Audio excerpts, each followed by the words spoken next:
What happens when a museum discovers a fake masterpiece? Imagine a museum proudly displaying a masterpiece. The painting is beautiful. Experts have studied it. Collectors have admired it.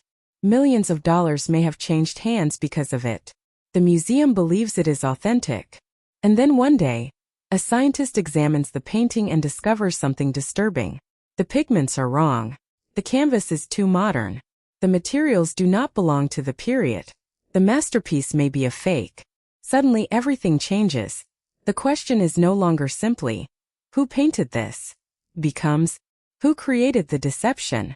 For museums, discovering a fake can be one of the most embarrassing moments imaginable.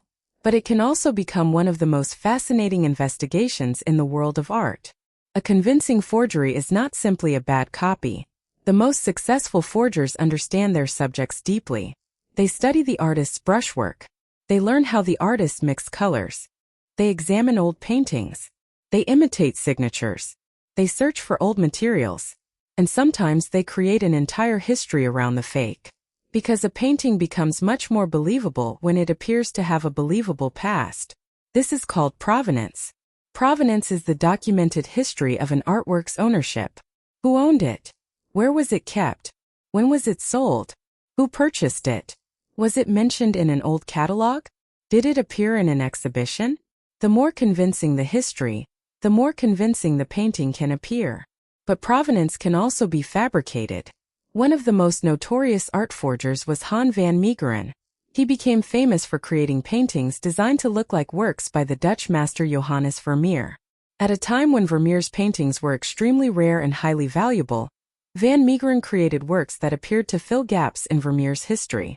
He used old canvases and experimented with techniques intended to make his paintings appear centuries old.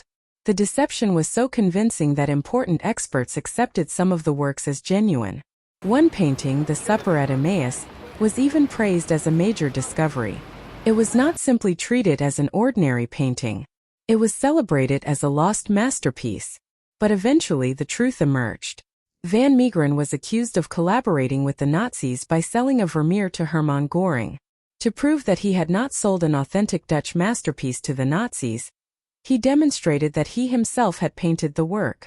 He painted another fake while under investigation. The revelation shocked the art world. An artist who had been treated as a master had actually been one of the most successful forgers of his time. The story demonstrates something important.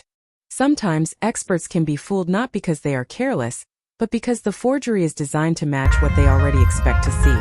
This is why modern museums increasingly combine traditional art expertise with scientific investigation. A painting may look exactly right, but what is it made of? Scientists can analyze pigments. They can examine binding materials. They can study the canvas and wood. They can look for substances that were not available during the artist's lifetime. Technology can sometimes expose a forgery that the human eye cannot recognize. For example, if a painting supposedly created in the 17th century contains a synthetic pigment developed centuries later, something is wrong. The painting cannot be exactly what it claims to be. Scientific dating can also help. In some cases, researchers can examine the age of materials. Radiocarbon methods can sometimes provide information about organic materials. Other tests can analyze the binding medium or the chemical composition of pigments. But science is not always a simple answer. A modern material does not automatically mean that the entire painting is fake. A painting may have been restored. A later conservator may have added new materials. A canvas may have been replaced. A frame may be much newer than the painting. This is why authentication can become a complicated puzzle. Experts must combine scientific evidence with art history, provenance, stylistic analysis, and conservation records. And sometimes they still disagree. That is one of the most fascinating parts of the art world. A painting can be declared authentic by one expert and questioned by another. A museum may defend its attribution. A collector may insist that the work is genuine. Then new evidence appears years later. The debate begins again. The consequences can be enormous. If a painting worth millions is exposed as a forgery, its financial value can collapse. Collectors may demand their money back. Museums may have to change their catalogs. Insurance companies may become involved. Auction houses may face difficult questions. and the institution's reputation can suffer. But what happens to the fake itself? Does the museum throw it away? Not necessarily. Sometimes a forgery becomes valuable in a completely different way. It can become evidence. It can teach researchers how a particular forger worked. It can reveal the techniques used to imitate an artist. It can help museums train future experts. And sometimes a fake becomes part of the history of art itself. There is something strangely fascinating about a beautiful painting that turns out not to be what everyone believed. It tells us about deception, but it also tells us about human desire. Why did people want to believe it was authentic? Perhaps because they wanted to discover a lost masterpiece. Perhaps because they wanted to own something rare. Perhaps because the story surrounding the painting was so convincing that nobody wanted to question it. This is why authentication is not only about paint. It is also about belief.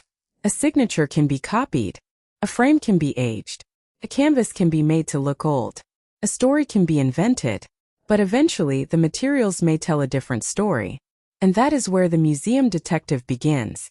Under ultraviolet light, an apparently ordinary surface may reveal later additions. Infrared imaging may reveal changes or unexpected underdrawings. Microscopic examination may show suspicious brushwork. Chemical analysis may reveal pigments that did not exist when the supposed artist was alive. Piece by piece, the story begins to fall apart. And perhaps the most unsettling discovery is this. Sometimes the painting itself is not the only fake. The provenance may be fake too. The previous owner may never have existed. An old-looking document may have been created specifically to support the story. A forged signature may have been added. A fictional history may have been carefully constructed around the artwork. The forgery becomes an entire performance. So what happens when a museum discovers a fake masterpiece? First comes disbelief, then investigation, then testing, then difficult conversations about what the museum believed and why. The artwork may be removed from public display. Its catalog entry may change. Its value may disappear. But its story does not necessarily end, because even a fake can teach us something real.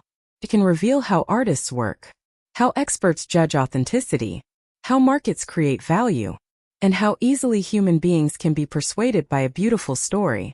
The next time you stand in front of a masterpiece in a museum, you may never think about it in quite the same way. The signature may look convincing. The colors may feel right. The history may sound extraordinary. But behind every great attribution is a question. How do we know?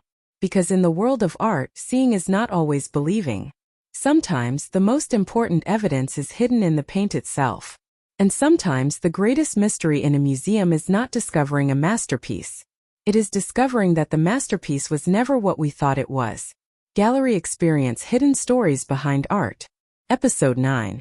What happens when a museum discovers a fake masterpiece?